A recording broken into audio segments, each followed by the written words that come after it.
أما بعد فأعوذ بالله من الشيطان الرجيم. بسم الله الرحمن الرحيم. لا يستوي منكم من أنفق من قبل الفتح وقاتل أولئك أعظم درجة من الذين أنفقوا من بعد وقاتلوا وكلا وعد الله الحسنى والله بما تعملون خبير. وقال رسول الله صلى الله عليه وسلم: الله الله في أصحابي لا تتخذوهم غرضا من بعدي.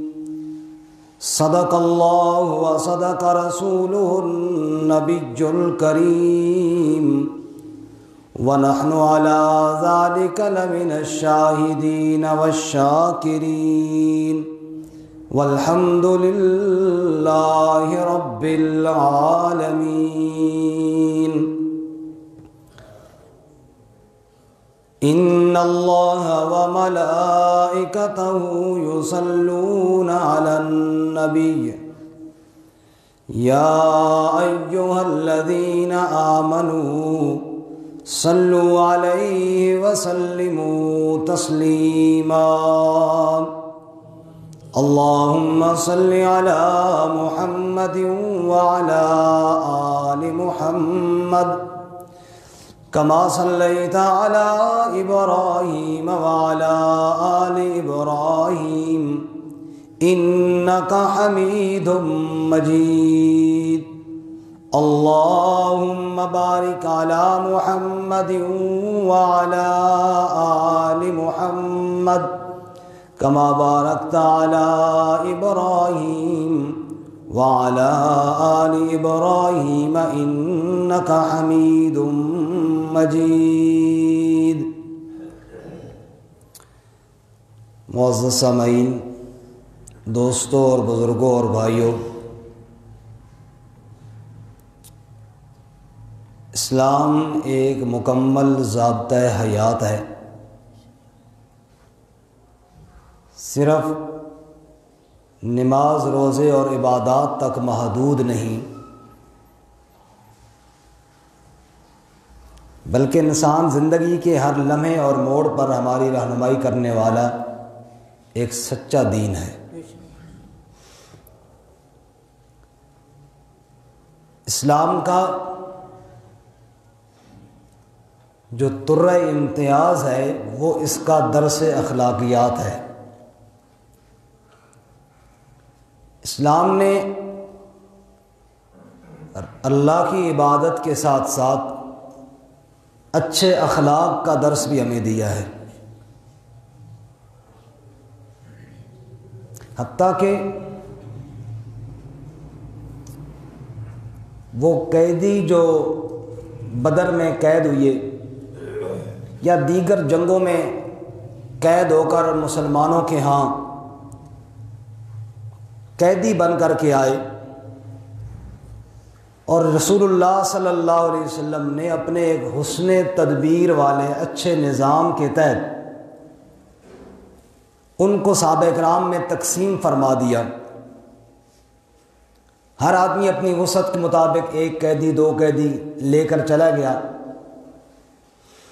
تاکہ بوجھ بھی نہ پڑے، اور ان کے ساتھ اچھا برتاؤ کرنے کی تلقین بھی ساتھ فرمائی. چنانچہ وہ قیدی، ایک منٹ کے لیے آپ سوچیں نا کہ یہ وہ لوگ تھے جو تلوار لے کر جنگ کرنے کے لیے آئے تھے، جان کے دشمن تھے، خون کے پیاسے تھے. یہ تو اللہ تعالیٰ کی قدرت تھی کہ ان کے ارادوں کو اللہ نے ناکام کیا اور الٹا وہ پکڑے ہوئے مسلمانوں کے ہاتھ آ گئے۔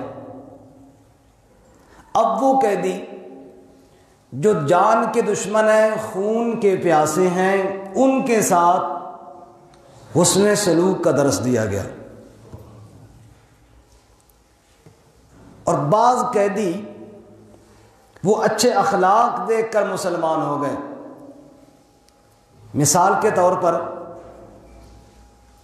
ایک آدمی صحابی رسول کے پاس ایک قیدی ہے، گھر کے اندر فقر و فاقہ ہے اور تھوڑا سا کھانا ہے جو ایک بندے کے لیے ہے۔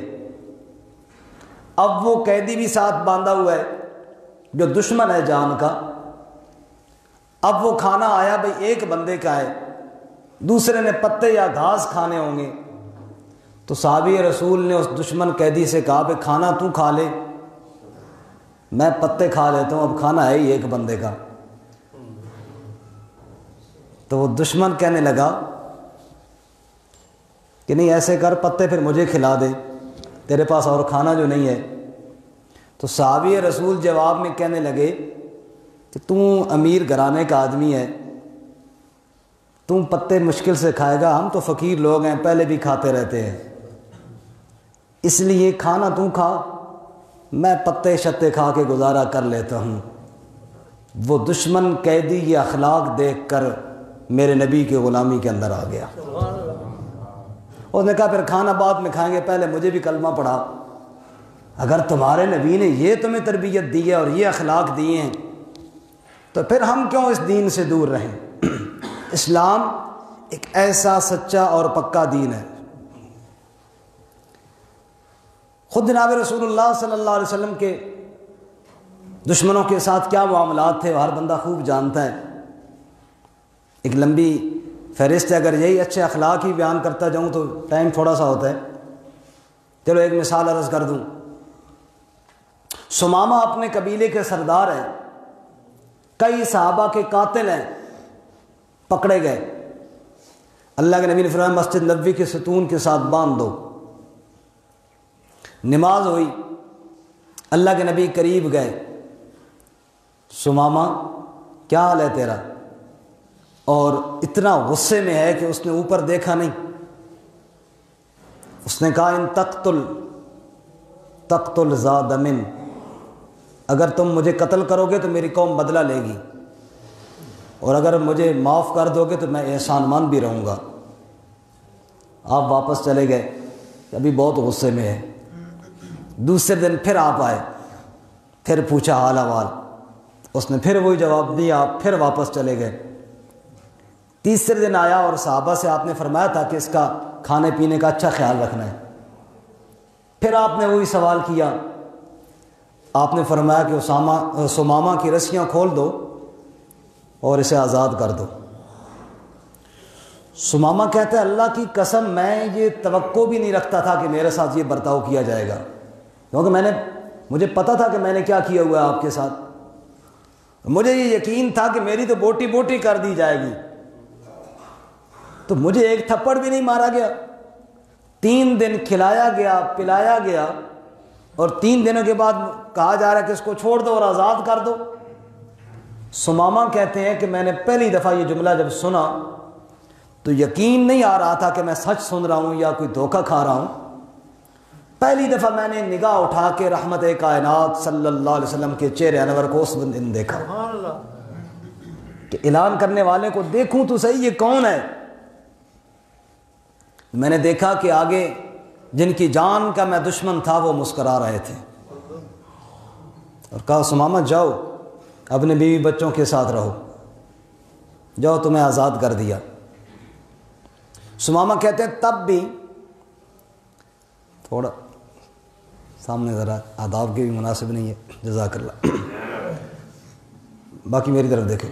سمامہ فرماتے ہیں تب بھی میرے دل میں وہ پورا یقین نہیں آ رہا تھا، میرا دل مان نہیں رہا تھا کہ میں اس قابل ہوں کہ مجھے معاف کیا جائے، لیکن میں چل پڑا۔ ذہن میں یہ تھا کہ شاید ابھی راستے میں مجھے کوئی پکڑ کر مار ڈالے گا، لیکن وہاں تو سارے غلامان مصطفیٰ تھے۔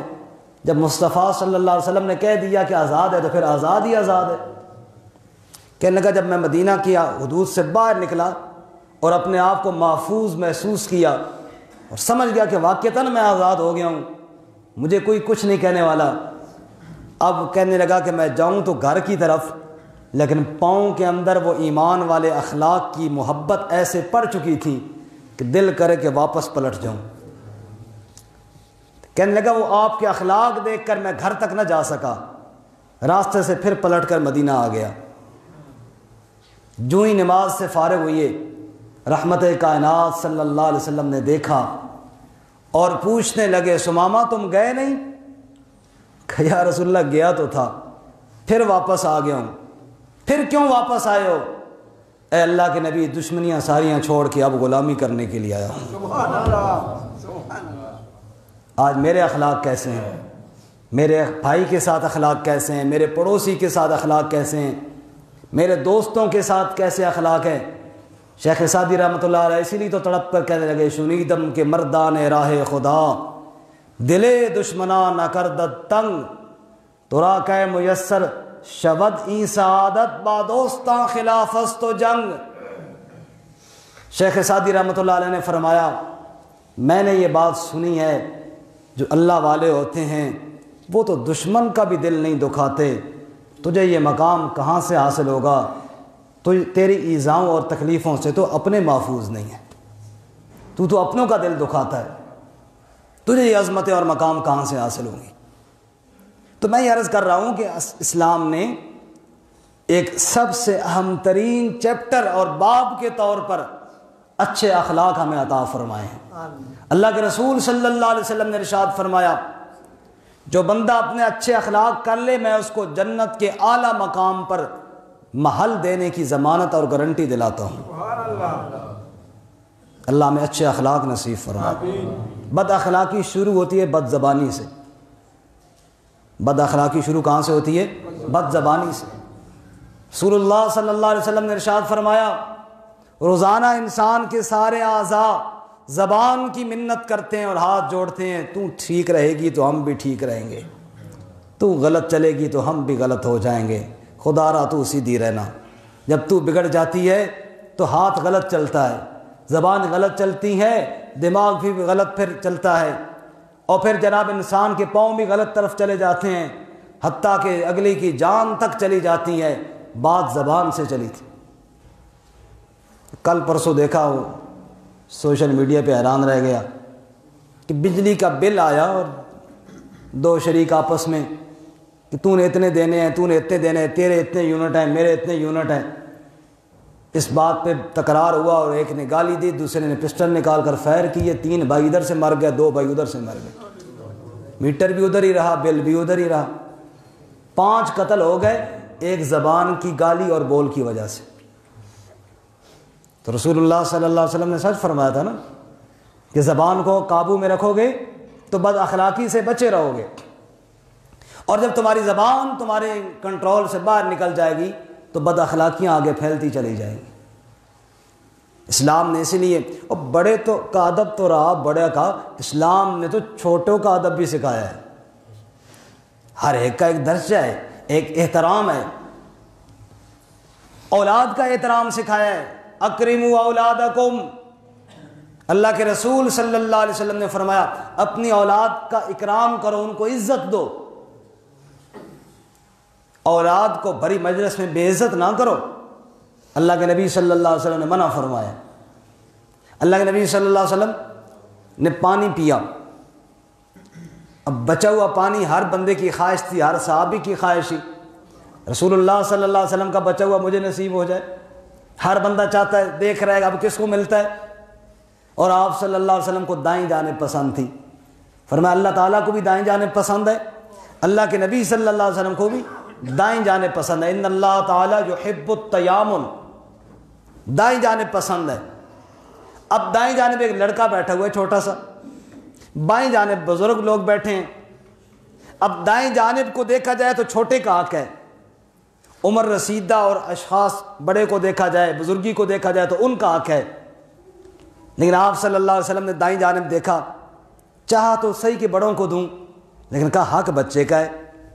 دائیں جانب ساتھ یہ بیٹھا ہے، حدیث پاک میں آتا ہے، حضرت سعد بن سعد فرماتے ہیں رضی اللہ تعالیٰ عنہ، رسول اللہ صلی اللہ علیہ وسلم نے اس بچے کی طرف دیکھا اور ارشاد فرمایا تو مجھے اجازت دیتا ہے کہ میں یہ بچا ہوا پانی ان بزرگوں کو دے دوں؟ بچے نے کہا نہیں یا رسول اللہ میں نہیں دیتا اجازت، میں اجازت نہیں دیتا، میرا بچہ آپ کا بچہ ہوا، میں کب سے انتظار میں بیٹھا ہوں کہ مجھے ملے گا، میں کیوں اجازت دوں؟ آپ صلی اللہ علیہ وسلم ہنس پڑے اور فرمایا یہ لے تو پی لے۔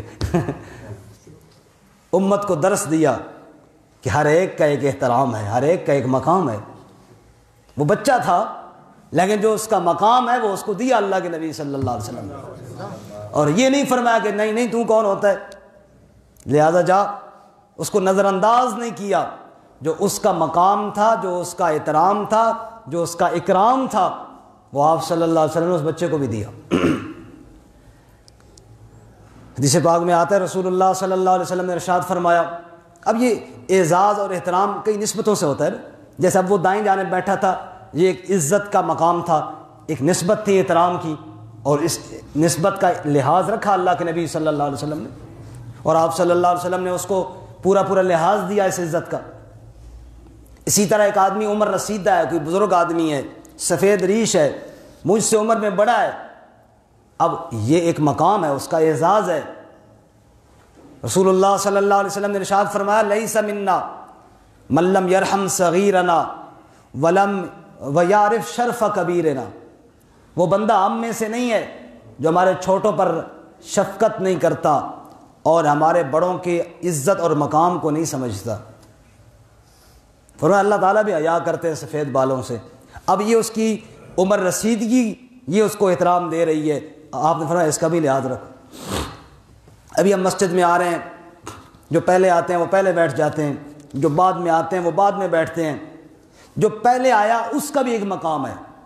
خود اللہ کے رسول صلی اللہ علیہ وسلم نے ارشاد فرمایا لا یقیم الرجل الرجل من مجلسی ثم یجلس فیہ، کسی آدمی کے لیے جائز نہیں ہے کہ بیٹھے ہوئے شخص کو کہے تو اٹھ اور اس جگہ پر میں بیٹھنا چاہتا ہوں، یہ میری جگہ ہے، فرمایا اس کی اجازت نہیں ہے۔ جو پہلے آ گیا یہ اس کی نسبت ہے، پہلے آنے کی وجہ سے اس نسبت کا لحاظ رکھ کے اس کو یہ عزت دی جائے۔ یعنی ایک ایک چیز پہ آپ صلی اللہ علیہ وسلم نے بتایا کہ ہر نسبت کا لحاظ رکھا جائے۔ اسی طرح کوئی تقوی والا ہے، کوئی نیک آدمی ہے، رسول اللہ صلی اللہ علیہ وسلم فرمایا من عاد علی، اللہ تعالیٰ فرماتے ہیں من عاد علی ولیا فقد آذنت بالحرب، جو میرے کسی دوست کے ساتھ دشمنی کرتا ہے میری طرف سے اس کو اعلان جنگ ہے۔ تو یہ ساری نسبتیں عزت کی ہیں، احترام کی ہیں، ان ساری نسبتوں کا لحاظ رکھنا میرے پر، آپ پر، ہم سب پر کیا ہے بولو جی؟ لازم ہے، لازم ہے۔ کسی کی نسبت کو نظر انداز کر کے بے اکرامی نہ کی جائے۔ یہ ساری نسبتیں، تمہید میں بات لمبی ہو گئی کافی، یہ ساری نسبتیں احترام کی ہیں، اور ان میں سے کوئی شخص کسی نسبت کا اگر احترام نہ کرے تو وہ غلط کر رہا ہے، اس کو صحیح کرنا چاہیے۔ ان ساری نسبتوں میں میرے بھائی اور بزرگوں ایک نسبت وہ ہے جس نسبت کو ہم کہتے ہیں صحابیت کا درجہ۔ جس نے ایمان قبول کیا رحمت کائنات صلی اللہ علیہ وسلم سے، اور ایمان کی حالت میں بیٹھا میرے نبی کی محفل میں صلی اللہ علیہ وسلم، آپ کی محفل میں بیٹھا، فرمایا کہ یہ اس کو وہ نسبت حاصل ہے جو بعد والوں کو حاصل ہے۔ اور یہ بات ذہن میں رہے کہ جو صحابی ہے یہ اعمال سے نہیں بنتا۔ بعض وہ صحابہ بھی ہیں ادھر ایمان قبول کیا، ادھر شہید ہو گئے۔ اللہ کے نبی صلی اللہ علیہ وسلم غزوے میں تشریف لے گئے، ایک بکریاں چرانے والے، پتہ چلا جی مسلمانوں کا لشکر آیا ہوا ہے، وہ آئے، آ کر پوچھنے لگے تمہارے بادشاہ کہاں ہیں؟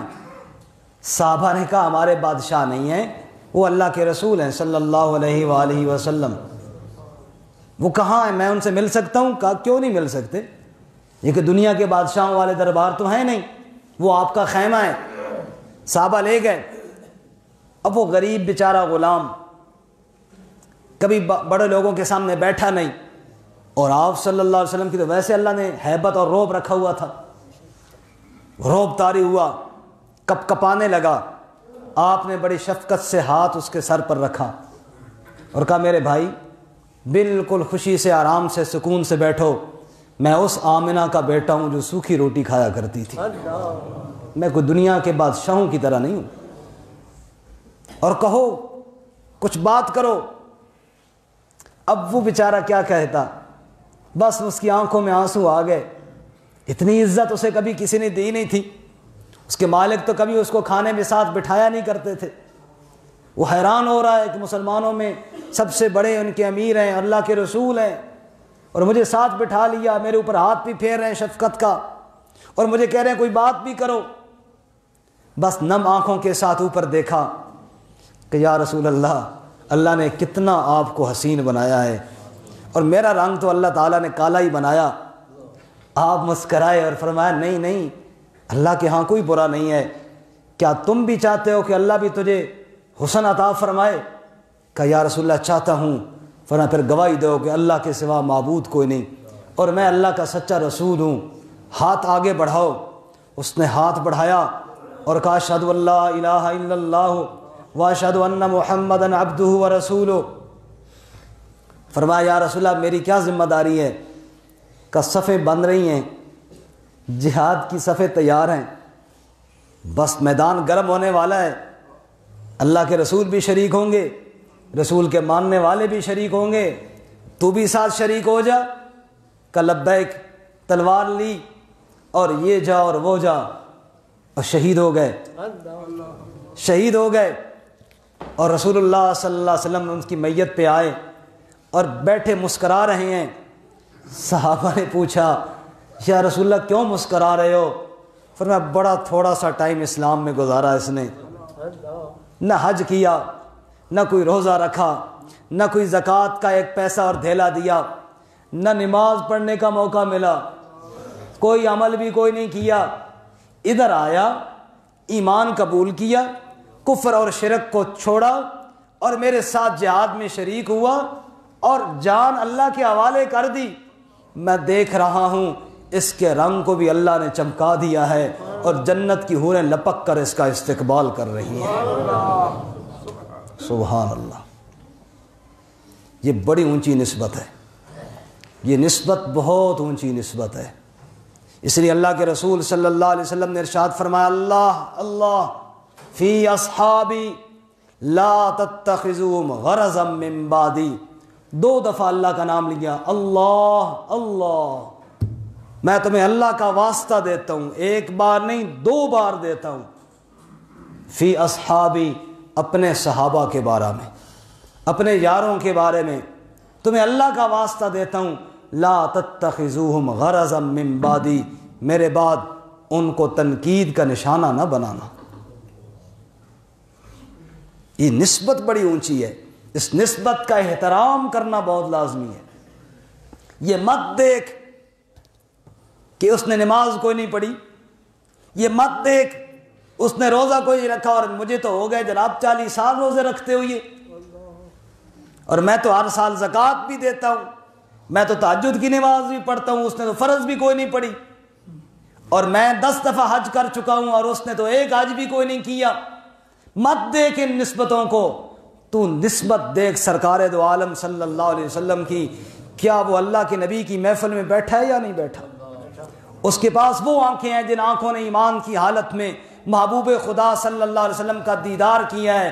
یہ نسبت اسے بہت نمازیوں سے اونچا کر گئی ہے، سبحان اللہ، بڑے بڑے حاجیوں کو سے اونچا کر گئی ہے، بڑے بڑے سخی وہاں تک نہیں پہنچ سکتے۔ نبی صلی اللہ علیہ وسلم نے اسی لیے فرمایا تھا، اوے میرے صحابہ سنو، میرے صحابہ اگر 1 مد جو بھی اللہ کی راہ میں صدقہ کریں، بعد والے احد پہاڑ کے برابر سونا بھی خرچ کر ڈالے، تب بھی ان کے مقام کو نہیں پہنچ سکتے،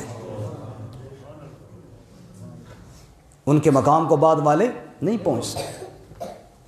سبحان اللہ۔ اس لیے اللہ کے نبی صلی اللہ علیہ وسلم نے فرمایا، وقت مختصر ہے، کیا فرماتے ہیں؟ فَمَنْ أَحَبَّهُمْ فَبِحُبِّي أَحَبَّهُمْ وَمَنْ أَبْغَضَهُمْ فَبِبُغْضِي أَبْغَضَهُمْ۔ جو بندہ کسی صحابی سے اس لیے محبت کرتا ہے کہ وہ میرا صحابی ہے، اس لیے پیار کرتا ہے کہ وہ میری محفل میں آیا ہے۔ اللہ کے نبی فرماتے ہیں فَبِحُبِّي أَحَبَّهُمْ، تو وہ دراصل میرے ساتھ محبت کرتا ہے، میری محبت کی وجہ سے اس صحابی سے محبت کرتا ہے۔ وَمَنْ أَبْغَضَهُمْ فَبِبُغْضِي أَبْغَضَهُمْ، اور نعوذ باللہ اگر میرے کسی یار سے کوئی بغض رکھتا ہے فَبِبُغْضِي أَبْغَضَهُمْ، وہ میرے بغض کی وجہ سے بغض رکھتا ہے۔ اس لیے فرمایا اللہ فی اصحابی لا تتخذوهم غرضا من بعدی، میرے بعد کبھی بھی میرے صحابہ کو تنقید کا نشانہ نہ بنانا۔ کیوں یا رسول اللہ؟ فرمایا خیر الناس کرنی ثم الذین یلونہم ثم الذین یلونہم، سارے زمانوں میں سب سے بہتر وہ زمانہ ہے جب میں دنیا کے اندر موجود تھا، اور جو لوگ میری محفل کے اندر بیٹھے ان کو سب سے بہتر وقت نصیب ہو گیا۔ ایک لمحے کے لیے بھی دربار رسالت میں کوئی ایماندار بیٹھا ہے نا، میں اور آپ ساری زندگی ایک ٹانگ پہ کھڑے ہو کے سجدے اور عبادات کرتے رہیں، اس کی عظمت کو نہیں پہنچ سکتے۔ وہ نسبت بڑی اونچی ہے، وہ نسبت میرے پاس نہیں ہے، وہ عظمت میرے پاس نہیں ہے۔ اللہ اکبر۔ بس بات ختم کرتا ہوں۔ پھر ان کے آپس میں درجات ضرور ہیں، جیسے سارے انبیاء علیہم الصلاۃ و تسلیمات بڑی شان والے، ہمارے لیے جائز نہیں ہم کسی ایک نبی کی بیعت بھی کریں، نعوذ باللہ، اگر کریں گے تو اسلام سے فارغ ہو جائیں گے۔ اللہ تعالیٰ نے خود قرآن پاک میں فرمایا بعض لوگ ایسے ہیں جو یہ چاہتے ہیں اور کہتے ہیں نؤمن ببعض ونکفر ببعض ویریدون ان یتخذوا بین ذلک سبیلا اولئک هم الکافرون حقا، میرے بعض نبیوں کو مانتے ہیں بعض کا انکار کرتے ہیں، فرمایا یہ پکے کفر میں چلے گئے ہیں۔ کیوں؟ میں نے سارے نبیوں کو حق دے کر بھیجا ہے اور سارے نبی سچے ہیں۔ ان کے آپس میں جو درجات ہیں وہ تو ہیں، لیکن ہمارے لیے سب کا احترام کیا ہے؟ لازم اور ضروری ہے۔ تلک الرسل فضلنا بعضهم علی بعض، بعض رسولوں کو اللہ نے بعض پر ضرور فضیلت دی ہے، اور سب سے افضل امام الانبیاء ہمارے پیارے آقا کریم حضرت محمد الرسول اللہ سب کا صلی اللہ علیہ وآلہ وسلم سب سے افضل ترین ہے۔ آپ نے ارشاد فرمایا انا سید ولد آدم، میں آدم کی ساری اولاد کا سردار ہوں، مجھے اللہ تعالیٰ نے بنایا، اس میں کوئی شک نہیں، آپ سب سے افضل ترین ہیں۔ قرآن کہتا ہے وَرَفَعَ بَعْضَهُمْ دَرَجَاتٍ، بعض انبیاء کو اللہ نے درجوں میں اتنا اونچا کیا جیسے آمنہ کے لال صلی اللہ علیہ وسلم کو کیا صلی اللہ علیہ وسلم۔ اسی طرح صحابہ کرام میں بڑے درجات ہیں، وہ جو سابقون الاولون ہیں جنہوں نے پہلے ایمان قبول کیا، ان کے درجوں کو بعد والے تو نہیں پہنچ سکتے۔ وہ سیدنا ابو بکر صدیق ہوں رضی اللہ تعالیٰ عنہ، سیدنا علی المرتضیٰ کرم اللہ وجہہ شیر خدا ہوں رضی اللہ تعالیٰ عنہ، وہ اماں جان خدیجۃ الکبریٰ ہوں رضی اللہ تعالیٰ عنہ، وہ حضرت سیدہ زید رضی اللہ تعالیٰ عنہ جنہوں نے پہلے قبول اسلام کیا، اب بعد والے ان کے درجوں کو تو نہیں پہنچ سکتے نا۔ وہ مہاجرین ہوں جنہوں نے مشکل میں آپ صلی اللہ علیہ وسلم کا ساتھ دیا، آگ کے انگاروں پر لیٹ گئے، پتھر کی چٹانوں پر لیٹ گئے اور گلے میں رسیاں ڈال کر گھسیٹا گیا، اور پھر وہ انصار جنہوں نے رسول اللہ صلی اللہ علیہ وسلم کو ٹھکانہ دیا اور کہا یا رسول اللہ ہمارے مال آپ کے لیے حاضر ہیں، ہماری جانیں آپ کے لیے حاضر ہیں، ہمارے گھر آپ کے لیے حاضر ہیں، یا رسول اللہ جو چاہیں لے لیں، جو چاہیں چھوڑ دیں، کوئی آپ پر پابندی نہیں ہے۔ اللہ قرآن میں تعریف کرتے ہیں وہ ایسے لوگ ہیں یحبون من ہاجر الیہم ولا یجدون فی صدورہم حاجۃ مما اوتوا ویؤثرون علی انفسہم ولو کان بہم خصاصہ، وہ خود بھوک برداشت کر کے اپنے مہمانوں کو کھانا کھلایا کرتے تھے اور فخر کرتے تھے ہمارے پاس کوئی مہمان آ گیا ہے۔ یہ بڑے عظیم لوگ تھے، یہ ان کے درجات۔ اسی طرح فتح مکہ کے جو بعد والے ہیں وہ ان کے درجوں کو تو نہیں پہنچ سکتے نا۔ بس آخری بات کر کے بات ختم کرتا ہوں، انشاءاللہ مزید گفتگو پھر بعد میں ہوگی چونکہ وقت نہیں ہے۔ سورہ حدید میں اللہ تعالیٰ نے ایک بات کی ہے اور درجات کو بیان کیا صحابہ کرام کو، کیا فرمایا؟ لا يستوی منکم من انفق من قبل الفتح وقاتل، فرمایا جو فتح مکہ سے پہلے ایمان لائے، پہلے جہاد کیا اللہ کی راہ میں، پہلے مال لٹایا اللہ کی راہ میں، اولئک اعظم درجۃ من الذین انفقوا من بعد، بعد والوں سے یہ درجوں میں بہت اونچے ہیں، بہت بلند ہیں، کیونکہ بعد والے اس وقت ایمان لائے جب آسانیاں ہو چکی تھیں، اور پہلے اس وقت ایمان لائے جب مشکلات تھیں۔ پہلوں کے درجے تو بہت زیادہ ہیں، لیکن سنو وَكُلًّا وَعَدَ اللَّهُ الْحُسْنَى، اللہ نے سب کے ساتھ جنت کا وعدہ کر دیا ہے۔ جو بعد میں بھی آیا نا، آیا دربار رسالت میں آ گیا نا، بس اس کو نسبت یہ کافی ہے۔ نبی پاک صلی اللہ علیہ وسلم کی رسالت والی نسبت بہت اونچی نسبت ہے۔ اسی طرح سورہ حشر میں 3 طبقات کا ذکر کیا، للفقراء المہاجرین، پہلا طبقہ فقراء مہاجرین کا، والذین تبوؤا الدار والایمان، دوسرا طبقہ انصار کا جنہوں نے ٹھکانہ دیا، اور تیسرے طبقے کا ذکر اللہ کرتے ہیں والذین جاؤوا من بعدہم، جو بعد میں آئے، بعد میں فتح مکہ سے بعد والے بھی ہیں، میں اور آپ بھی بعد میں ہیں، ہم بھی ایمان بعد میں لائے۔ اللہ کریم فرماتے ہیں بعد والوں کا کام کیا ہے؟ وہ کہتے ہیں ربنا اغفر لنا وَلِإِخْوَانِنَا الَّذِينَ سَبَقُونَا بِالْإِيمَانِ وَلَا تَجْعَلْ فِي قُلُوبِنَا غِلًّا لِّلَّذِينَ آمَنُوا، اے اللہ وہ ہمارے پہلے بھائی جو ایمان والے گزر گئے، اے اللہ اگر ان کے اعمال میں کوئی کمی رہ گئی، اے اللہ ان کی کوتاہیوں کو تو پورا فرما دے، اے اللہ ہمارے دل میں کسی کے لیے کھوٹ نہ رکھ، اے اللہ ہمارے دل سب کے لیے صاف فرما دے۔ تو ہمارے ذمہ یہ ہے، ہم نے سب کے لیے دل کو صاف رکھنا ہے، سب کے لیے دل کو پاک رکھنا ہے۔ دربار رسالت میں جو بھی آیا، پہلے والے بڑی شان پا گئے، بعد والے ان کی شان کو نہیں پہنچ سکتے، یہ ان کے آپس میں درجات ہیں۔ ہمارے لیے سب آنکھوں کے تارے ہیں، چاہے حضرت سیدنا علی المرتضیٰ شیر خدا ہوں کرم اللہ وجہہ وہ ہوں، چاہے حضرت سیدنا امیر معاویہ رضی اللہ تعالی عنہ جو دربار رسالت میں آیا، وہ نبی پاک کے ارشاد کی تحت داخل ہوا، اصحابی کن نجوم، میرے سارے صحابہ ستاروں کی مانند ہیں، اور اللہ کے قرآن نے فرمایا لا یرضیٰ عن القوم الفاسقین، اللہ مجرموں سے راضی نہیں ہوتا، اور صحابہ رضی اللہ تعالی عنہم ہیں، ان پہ اللہ راضی ہوا، جن پہ اللہ راضی ہے، جن پہ اللہ کا رسول راضی ہیں، ان کے درجات آپس میں وہ جانے اور ان کا کام جانے اور ان کا رب جانے۔ ہمارے لیے سارے صحابہ کا احترام کیا ہے؟ بولو لازم ہے۔ اس نسبت رسول کا ہم نے خیال کرنا ہے۔ اللہ تعالیٰ عمل کی توفیق عطا فرمائے۔ وآخر دعوانا الحمدللہ۔